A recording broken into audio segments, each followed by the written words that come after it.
Sayın meslektaşlarım, kıymetli katılımcılar, hepiniz hoş geldiniz.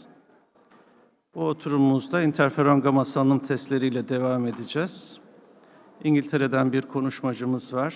Konuşmacımızın hücresel ümmin cevap aracılığı, tanı yöntemleri hakkında oldukça geniş bir araştırma geçmişi bulunuyor. Oturumumuzun dili İngilizce olacak. O şekilde devam edeceğiz müsaadelerinizle.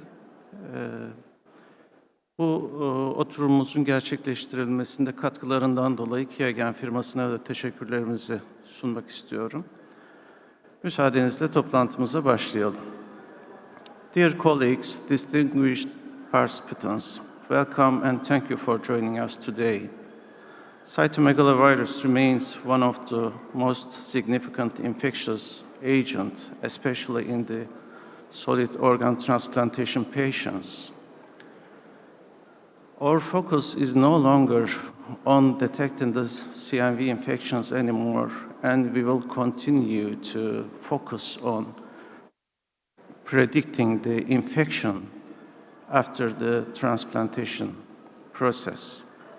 In this satellite symposium, we will discuss a tool that has become increasingly relevant to the field, the Quanti CMV test.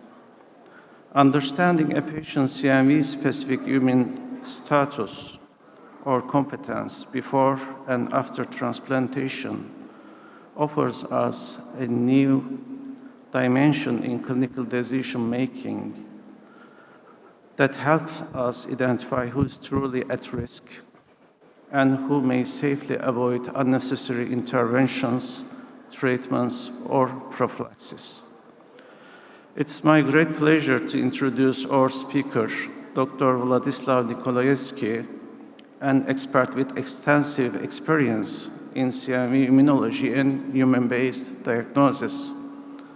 He will provide valuable insights into how immune monitoring can support the clinical management of solid organ transplantation candidates and recipients. Without further delay, I would like to invite Dr. NIKOLAYEVSKYY to begin his presentation.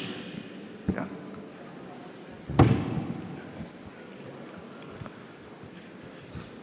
Thank you very much, Dr. Yusuf, for such a nice introduction. Good morning, ladies and gentlemen, and it's a pleasure and privilege to be here. Thank you very much for inviting me. Thank you for organizing this symposium. I'm really pleased to be here in Antalya, sunny Antalya. I came from Copenhagen, but I live in London, and I'm more than happy to be here and also, of course, enjoy very nice weather and, most importantly, insightful discussions.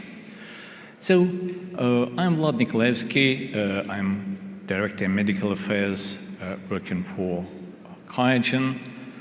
My job is medical and scientific support for all the Quanti feron products. And the topic for my presentation today is utility of immune monitoring using Quanti feron assays in clinical management of solid organ transplant patients.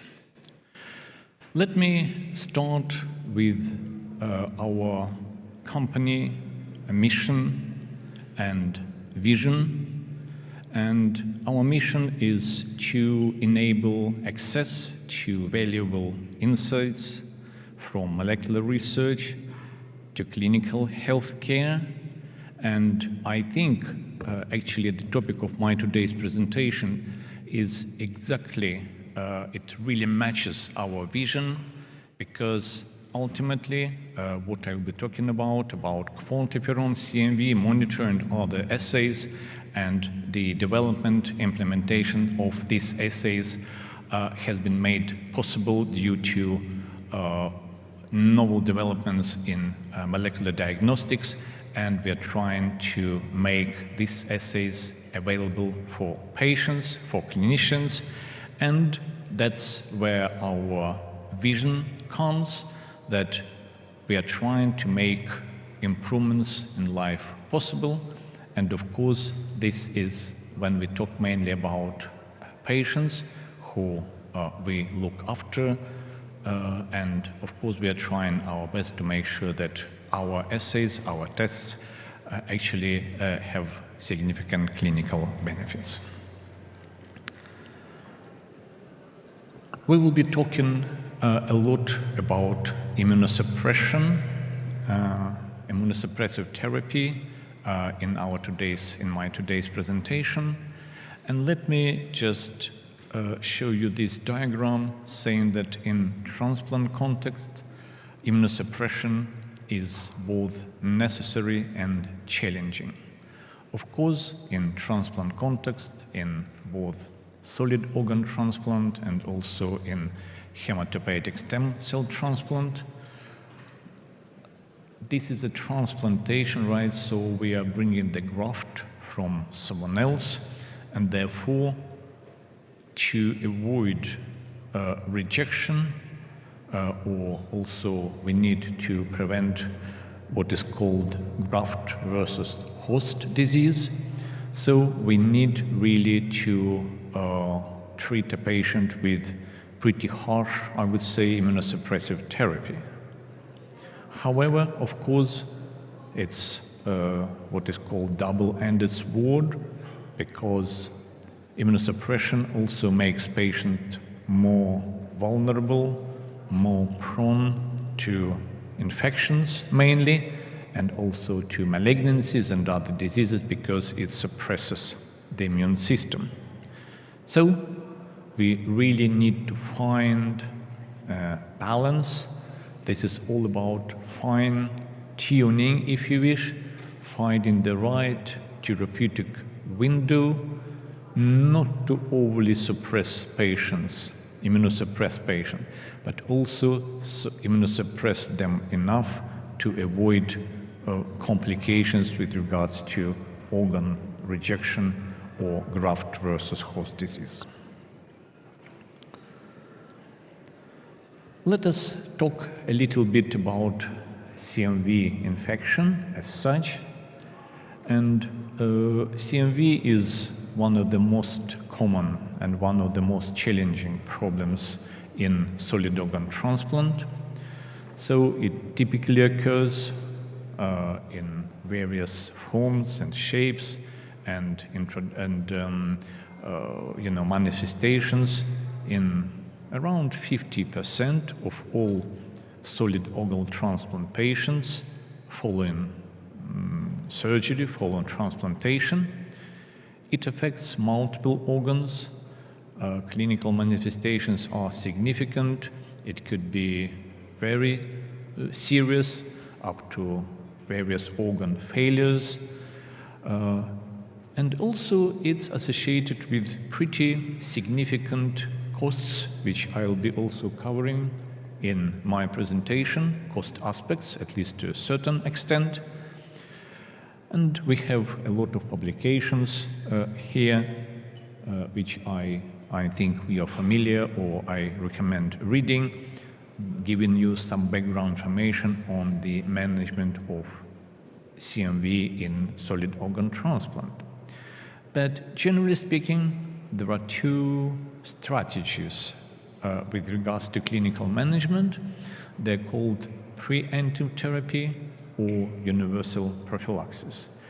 And these strategies largely, implementation of these strategies largely depend on the risk, whether patients are at the low, intermediate, or high risk of developing CMV. And the risk is usually dependent on the serostatus of patients and recipient, whether recipient is CMV seronegative or seropositive, and whether donors were or are seronegative and seropositive. As you would imagine, the higher risk, the highest risk group is where donor was seropositive, recipient was seronegative, and usually high-risk patients are managed through universal prophylaxis, meaning that patients are prescribed and are managed with antivirals for quite a while after transplantation. Medium and low-risk patients, for example, when donor was seronegative and recipient seropositive, often managed by preemptive therapy, when preemptive therapy means that there is a viral load monitoring, usually using qPCR, and if there is a significant and rapid increase in number of copies of CMV, then patient could be put on prophylaxis.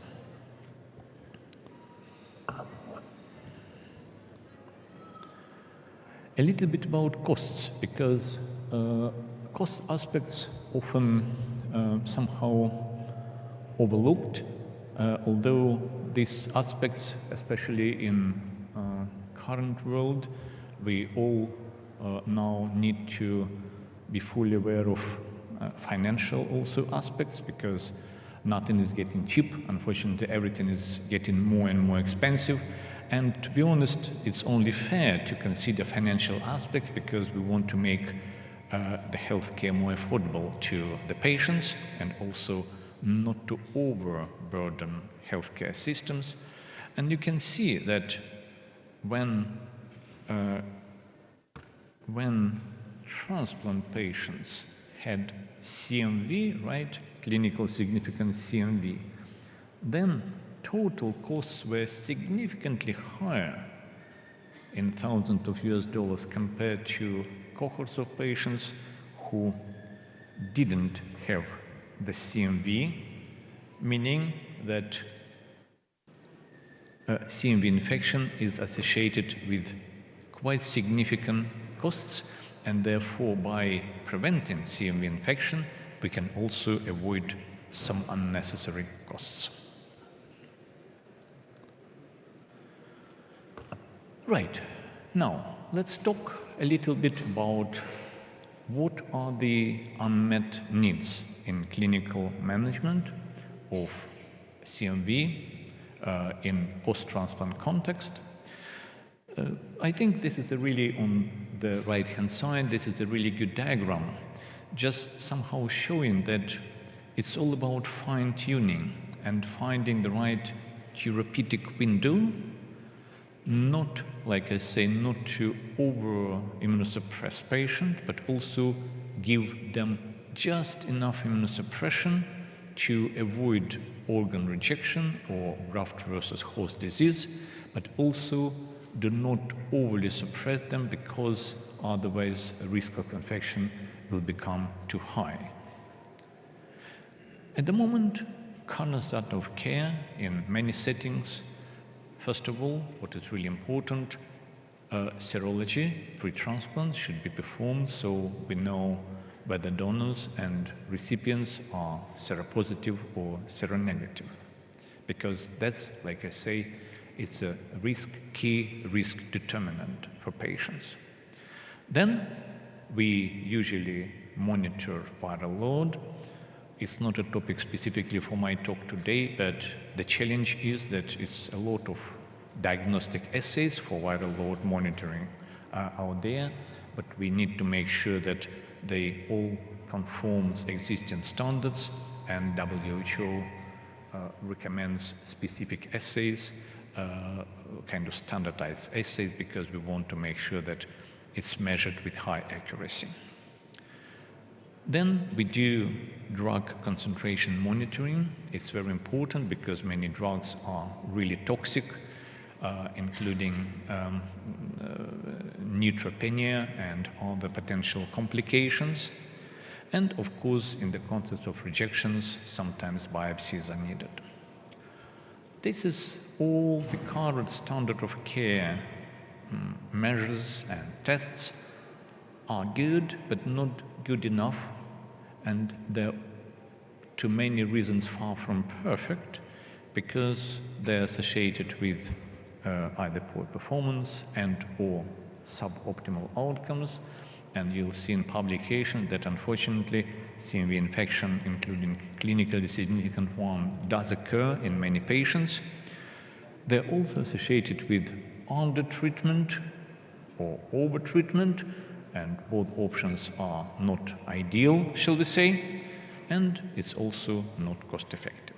So, despite us having a lot of tools in our arsenal, a lot of tools to help us to make right decisions, there are still significant unmet needs in transplant contexts, and we really are pretty desperate for new tools and new technologies. Now, actually, I think it's the right timing, because earlier in 2025, in April, the 4th International Consensus Guidelines on the Management of CMV in SOT were published by a working group led by Professor Camille Cotton from Massachusetts General Hospital in the US, Boston, and also were people Deepali Kumar from Canada, Oriel Manuel from Spain, and a lot of other colleagues.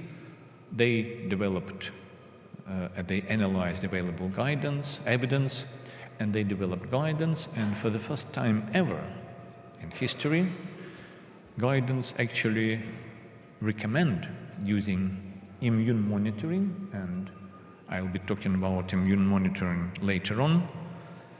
So they concluded that immune monitoring is a tool that has shown utility for delineating CMV preventive strategies and solid organ transplant recipients. So they do recommend using CMI, cell-mediated immunity monitoring assays, and now, again for the first time ever, now there are more detailed recommendations on how to use these assays. Specifically, they recommend performing CMV-CMI test in seropositive kidney transplant recipients with or without lymphocyte depleting therapy, and discontinuing antiviral prophylaxis in case of a positive test. I'll explain in a minute what does it mean, but the context at the moment, since April this year, has been that immune monitoring is no longer a part of clinical trials. Now, immune monitoring using CMV-CMI assays, specific assays, is recommended to be implemented in clinical practice.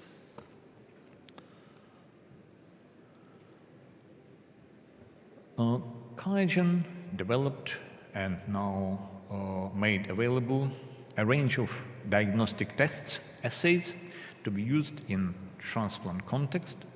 And these assays include, first and foremost, QuantiFeron TB, which I'm certain many of colleagues present here are very well familiar with. This is an assay for testing for TB infection. Again, it will not be a topic for my presentation today, but I think we all know that testing for TB infection in transplant patients is extremely, extremely important, because being under immunosuppression then makes a person prone to developing TB disease from TB infection if the person is infected. So, if person tested with QuantiFeron TB, if person has a TB infection, then what is called TPT, TB preventive treatment, could be prescribed.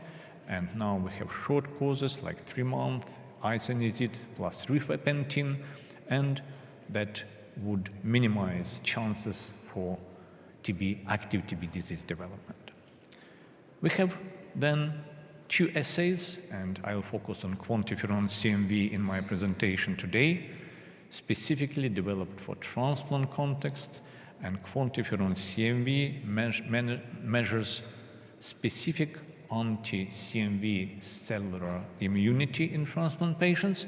This assay is currently available as a diagnostic tool. It has the CE marking, currently under older in vitro diagnostic directive, but we hope that very soon it will be also registered by under the new in vitro diagnostic regulations. Then we have a quantiferon monitor. I'll briefly mention it later in my presentation. This is an assay, again, very helpful in transplant context, but it measures, assesses the general immune responses, both adaptive and immune responses in solid organ transplant patients. Then we have a Lyme Detect. That's an assay probably not directly related to transplant. This is for Lyme disease. Then we have quantiferon SARS. This assay is currently CE marked, and it assesses specific T-cell immunity for SARS-CoV-2, COVID-19 context. And also we have a quantiferon EBV Epstein-Barr virus, also specific assay, research use only at the moment for assessing, for detecting immunity against, cellular immunity against Epstein-Barr virus. So that's probably one of the key slides I wanted to share with you today. So how do these assays work? Any quantiferon assay, including quantiferon CMV, utilizes quantiferon technology. My apologies, because I don't think that I have the laser pointer, but on the right-hand side, you can see that the principle of assay is as follows. So if person has ever been exposed to specific infection, whether it's TB or whether it's CMV in our case, right, then there are what is called special memory cells circulating in our blood. And if the person, or it's a blood with lymphocytes, is exposed to these specific antigens, right, then with the help of memory cells, antigen is recognized really quickly, and then it triggers the cascade of immune reactions, including gamma interferon production. So if person has been exposed and already has immunity, then immune reactions are triggered, and we can detect and measure, we can measure gamma interferon. If person was never exposed to specific antigen, doesn't have specific immunity, then there will be no gamma interferon production, and result will be negative. So these tests work in indirect way. Positive result means that person has immunity, cellular immunity to specific antigens, to specific pathogens. So that's really it, and gamma interferon is a very well-recognized, well-known, specific cytokine, and the beauty and importance of this cytokine, it's usually produced in high quantities, but also is very specific, and they are all recognized markers of cell-mediated immune response. It's also absent from normal circulation, so if person, usually if in unstimulated blood, you won't find any gamma interferon. So these are the general principles for all quantiferon assays, including quantiferon CMV. So assay quantiferon CMV enables measuring or monitoring the level of patients' anti-CMV immunity. On the right-hand side, you see kind of the theoretical diagram demonstrating what usually happens after transplantation. Of course, after transplantation, when a person is on very high doses of, well, first of all, of course, corticosteroids, and then there will be immunosuppressive drugs, usually cellular immunity goes down significantly. And shall we say, if we test the patient 1 month after transplantation, this is, it shows as test 1 on diagram, usually the immunity is low. It has not yet recovered, meaning that person is very vulnerable, very prone to CMV infection, and then prophylaxis should continue. But then, eventually, in a couple of weeks' time, usually. Then immunity recovers, right? And then here it shows somewhere between test 2 and 3. Then it crosses the threshold, 0.2 in our case, 0.2 international units per milliliter, when the test is considered positive, meaning that immunity recovered and patient is again immune against CMV. This is what we argue and what was confirmed in many clinical trials.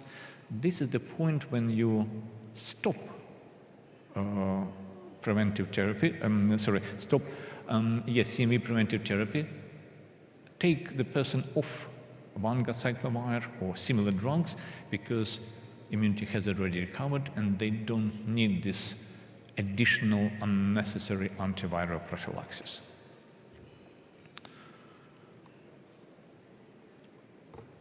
This diagram from the recent publication, again, I recommend reading it. It's 2025 publication.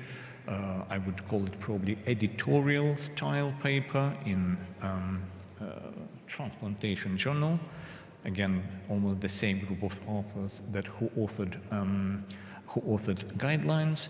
And it shows actually that CMV could be monitored at multiple stages.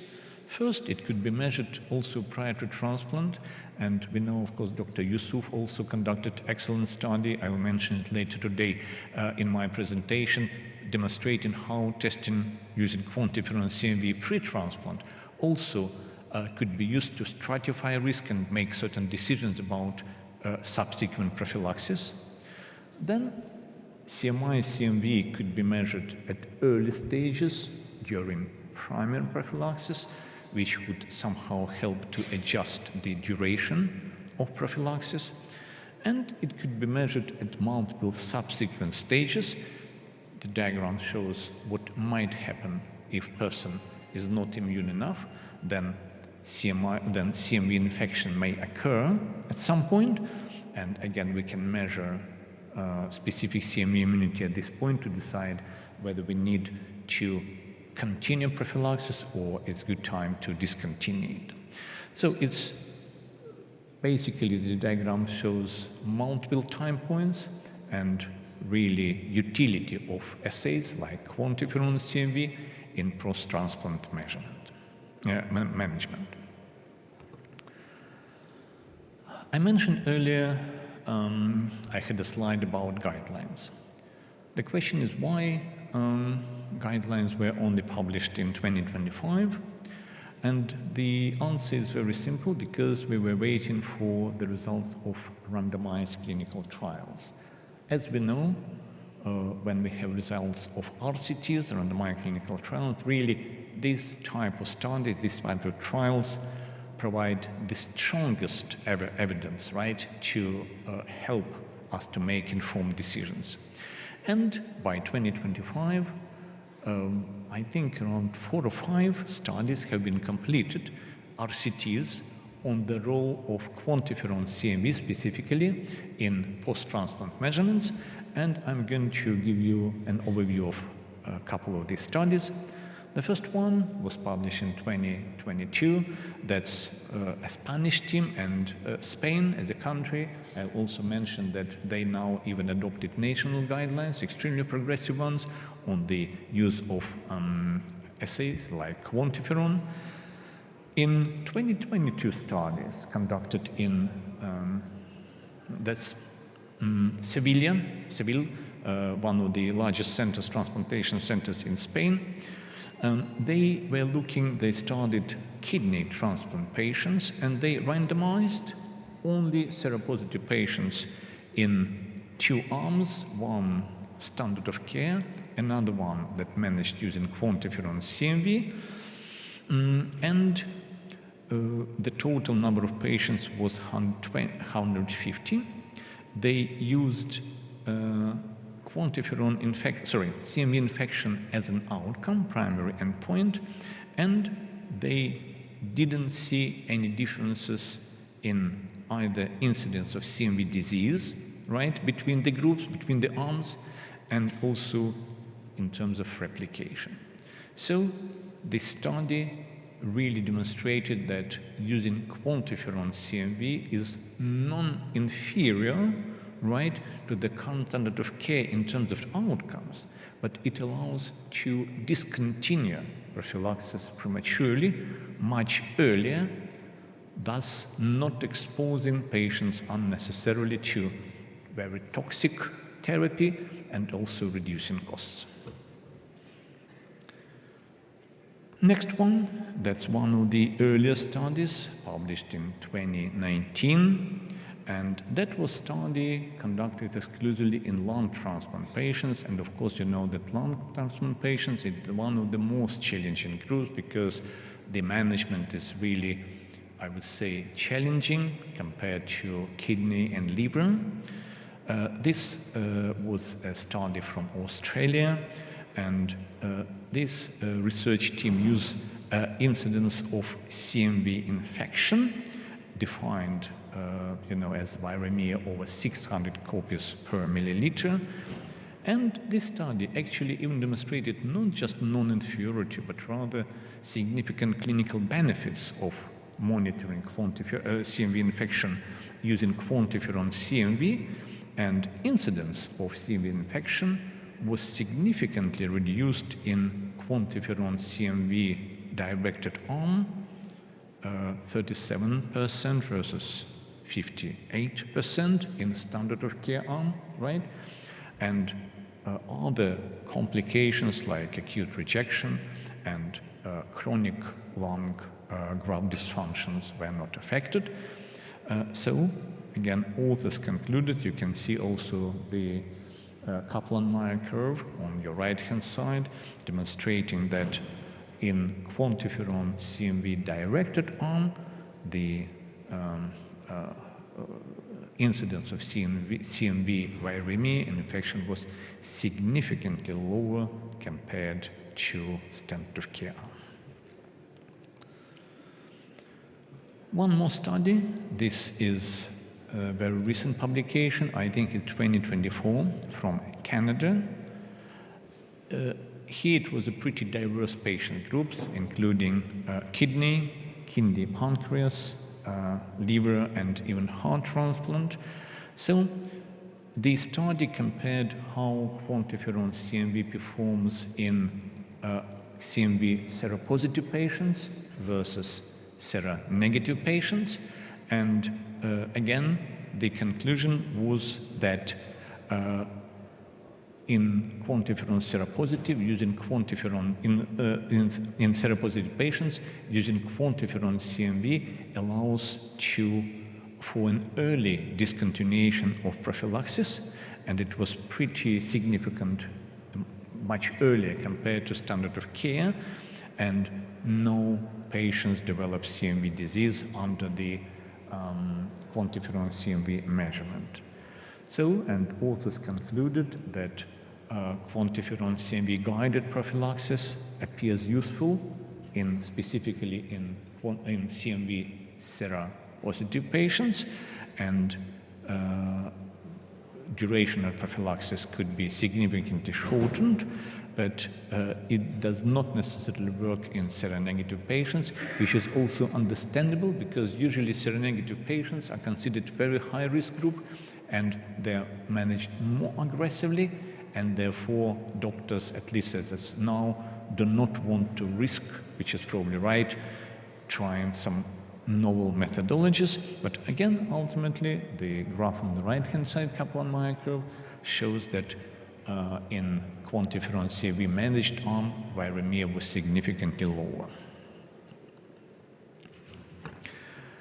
And excellent study conducted by Dr. Yusuf and team also shows, very recent publication, 2025, also shows how measuring CMV cell immunity pre-transplant also helps to make clinical decisions and direct prophylaxis post-transplant.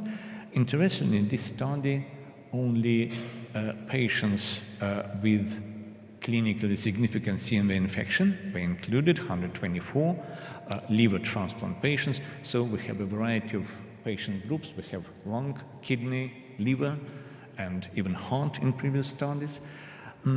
So what it shows really that a significantly lower proportion of liver transplant patients with positive response developed infection after transplant.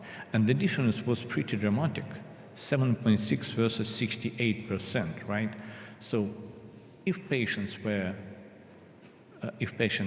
positive for CMV before transplant, then their likelihood of developing infection was way, way lower compared to those without immunity.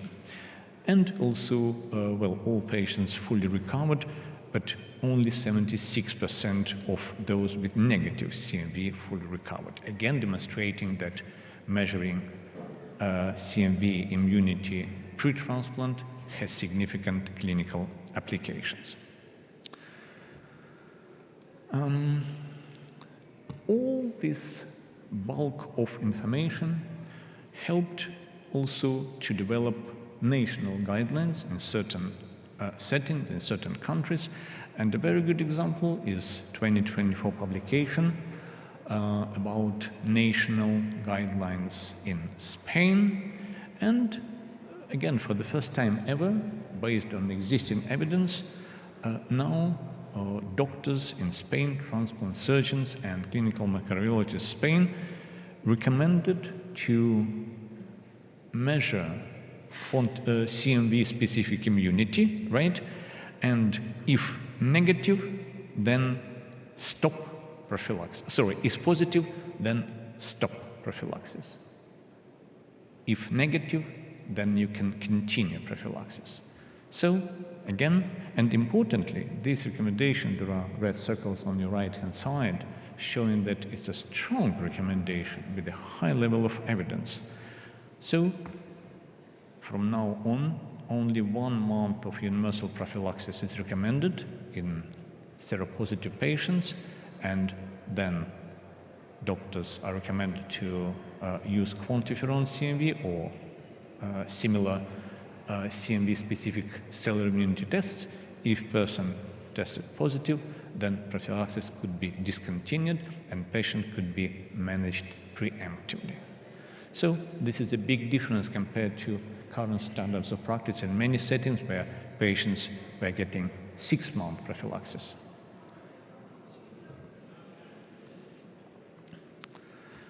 And it brings us actually to the very important aspect is cost effectiveness. I think even kind of common sense, and this is something I'm more than happy to discuss more in details, shows that first of all, of course, antiviral prophylaxis is expensive, right? Gun-cyclovir and Vanga-cyclovir and similar drugs are expensive. And then using prophylaxis is associated with associated costs, right? Because you need to monitor liver and other functions. You need to you want to see patients on more regular basis. You need to perform different types of tests. If the prophylaxis discontinued and then probably less frequent viral load monitoring occurs, then even common sense says that you're likely to save on costs and not to expose the patient unnecessarily to potentially toxic drugs. But this study, the cost effectiveness aspects were studied in one study, and it was a study from Brazil, published in 2024. Again, very good one. It was a study, in fact, on the effect of quantiferon CMV in a kidney transplant patient, but they studied also cost-effectiveness aspects. And you can see that costs were significantly lower in quantiferon CMV managed patients, and authors concluded that quantiferon CMV guided preemptive therapy was of lower costs compared to preemptive therapy alone, and it was it reached statistical significance, and it was cost-effective in classical terms, meaning that there were some monetary benefits of $210 per patient compared to patients managed in a more conservative way. So this is the first study demonstrating cost-effectiveness of quantiferon CMV, and it's important because cost-effectiveness, like I say, always should be a part of our decision-making with regards to adoption of specific diagnostic and other assays. And I think that's one of my last slides. I'm happy that I'm on time. Few words about a role of non-specific cellular immunity. I mentioned that QIAGEN also offers quantiferon monitor as a test for a mixture of, it uses mixture of innate and specific immune stimulants to see the general level of immunity, or now it's sometimes referred to as net level of immunosuppression, right? So this is a narrative review, but pretty comprehensive one, published in 2025, a recent one. So a total of 13 publications were included, and again, the reviews show that it's still rapidly developing area because different authors were using different types of outcomes, including infection, rejection, mortality, and other types of outcomes. But what's important that low quantiferon monitor values were associated with increased risk of infection in 85% of studies, in 7 out of 8 studies. And also correlations were identified between immunosuppression regimens and quantiferon monitor results. So basically, if people were heavily immunosuppressed, then quantiferon monitor results were very low, demonstrating that person lacks immunity, right? And also there were associations reported between low quantiferon monitor values and infection. So the authors concluded that available data suggests that quantiferon monitor may be able to identify overly immunosuppressed individuals, and as long as, and since they are overly immunosuppressed, then they're more likely to be to catch an infection, right? But of course, additional studies and most importantly, randomized controlled trials are needed to further evaluate the predictive utility of the assay in transplant and other settings. So that's my last slide with just few take-home messages. First is that CV infection is associated with considerable mortality and morbidity in solid organ transplant patients, and also associated with the higher costs, right? Predicting CMV disease is difficult with current standard of care, and therefore there are a lot of unmet needs to enable more personalized approach, which would, of course, patient would benefit from because it would allow kind of to not overly expose them to unnecessary toxic therapy. Utilizing assays that measure CMV-specific immunity can help to stratify individual risk of CMV disease, and that would potentially help to shorten therapy and minimize exposure to toxic drugs. And quantiferon CMV assay manufactured by QIAGEN, which is currently available as a diagnostic assay, it's used to measure specific immunity, and there is a growing bulk of evidence to suggest that its use in clinical practice would really will be associated with increased benefits for patients. So that's really it, I believe. So I would like to thank our chair. I would like to thank all the attendees for your attention. Thank you so much.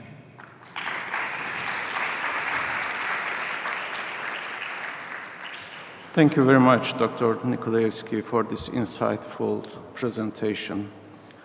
It's clear that monitoring the CMV-specific cellular immunity is becoming an essential part of our modern transplantation management. And this session has expanded our understanding about this title. I'd like to ask for our attendees for any question or contribution.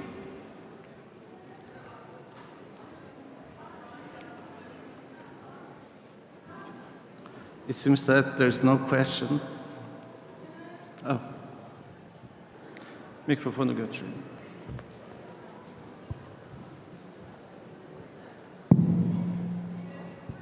Thank you very much. I'm an infectious diseases specialist, but thank you for your presentation. I know it's getting echoing, so meaning that this is about the session for solid organ transplants, but how about intensive care unit patients? You know, intensive care unit patients. You know, do you have any data about this? Thank you very much. Thank you so much for your question. And again, apologies, it's a little bit of echoing. That's why I could not hear it clearly. Now I can. It's a very valid question, in fact, and we would encourage people also to use especially quantiferon monitor in ICU, because in ICU people, of course, treated with various drugs like high-dose corticosteroids, right, and everything else. And we know it was, in fact, 1 or 2 publications showing that monitor helps to stratify patient risk, right, and then probably predict also outcomes. It was demonstrated in non-specific contexts, in sepsis contexts, and in COVID-19 context in ICU. So it's only 1 or 2 publications, literally, but clearly this type of assays, like monitor, may help to also manage patients in ICU, which is hopefully a future, direction of travel. Thank you. Thank you. Any question or contribution? Okay. Now oh, sorry. Yeah, there's a mikrofonu götürebilir miyiz?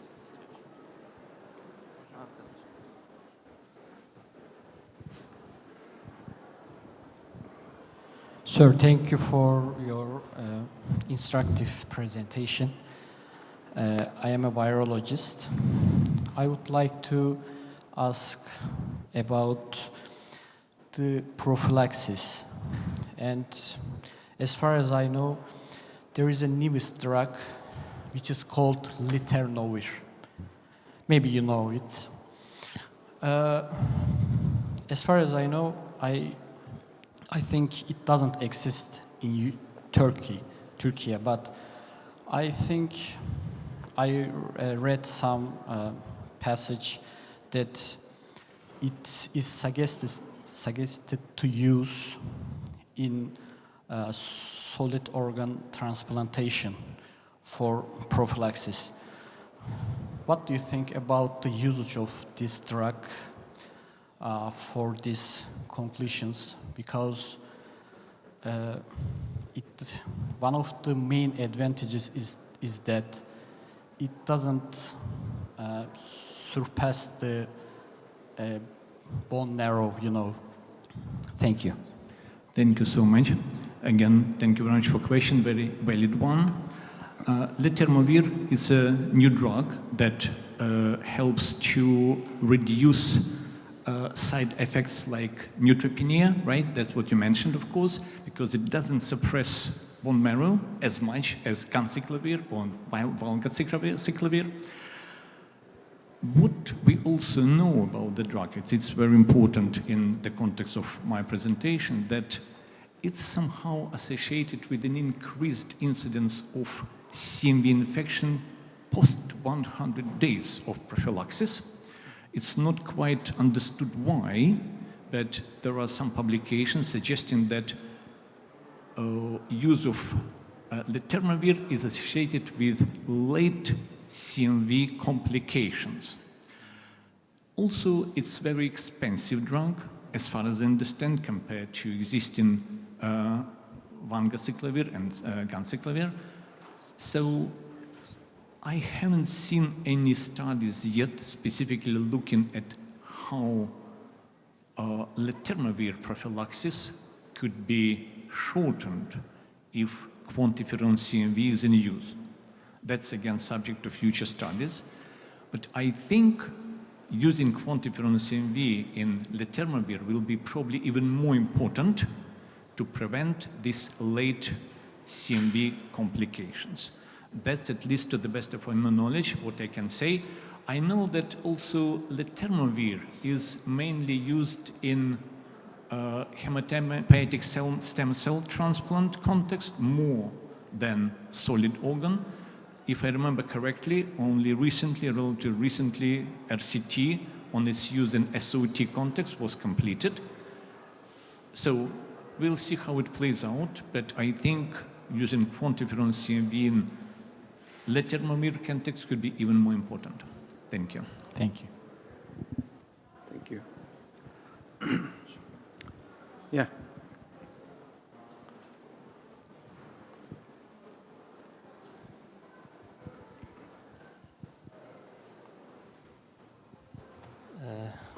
Thank you for your presentation. I want to learn about your opinion on the use of this quantiferon CMV in, for example, for ulcerative colitis patients, because Which patients? Ulcerative colitis patients. CMV disease is also really problematic in these patients. We see a lot of reactivations, but we are usually in between if we should treat this or not treat this. Again, repeat which patients because they didn't get it. Inflammatory bowel disease patients. All right. Ulcerative Okay, colitis okay. patients.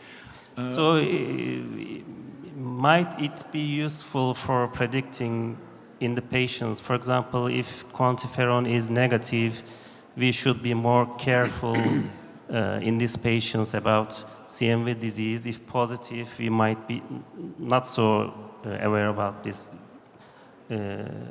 Might this be useful? I wanted to learn about your opinion on this topic. I believe that there's no studies on this topic, but might it be useful or should be studied? What is called diagnostic claim right now, right, is what the assay has been validated and could be used for diagnostic use is transplant context, right? But of course, in research and other contexts, nothing prevents you from assessing and using this assay, right? Because ultimately it assesses specific CMV immunity in whatever context is, right? So as long as it's clinically relevant, it could be used. And again, we would welcome any studies or any new evidence in different contexts.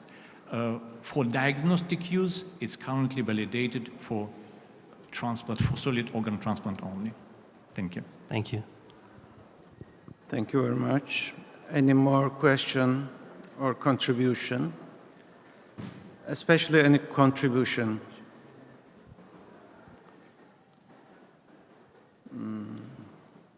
I think there is no more adding. Okay, this is the end of session. We all thank Dr. Nikolayevskyy for his insightful presentation again. And I would like to thank all of you participants for this session, for your attention and engagement. Thank you again, and enjoy the rest of the Congress. See you. Thank you so much.